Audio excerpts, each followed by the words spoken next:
Dendam ibunya diruda paksa tetangga, seorang pemuda di Probolinggo tusuk pelaku hingga tewas.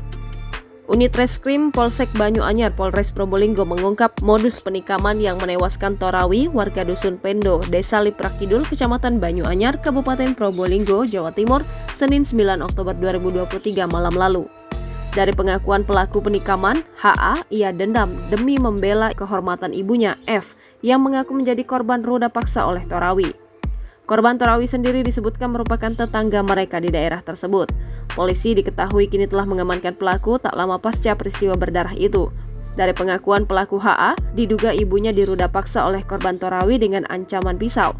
Hal tersebut yang membuat pelaku geram kepada korban, kata Kanit Reskrim Polsek Banyuanyar, Aibda Andre Okta pada Selasa 10 Oktober 2023.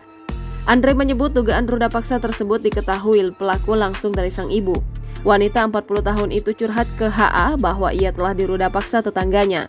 Mendengar cerita sang ibu, pelaku pun marah dan lantas menghadang korban saat berada di perkarangan rumah dan menikamnya.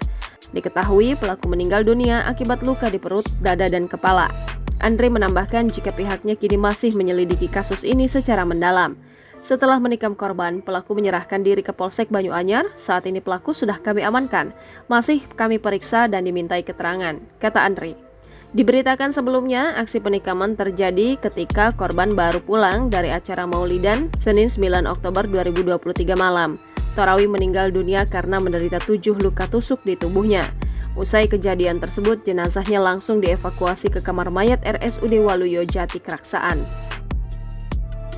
Download Tribun X sekarang, menghadirkan lokal menjadi Indonesia.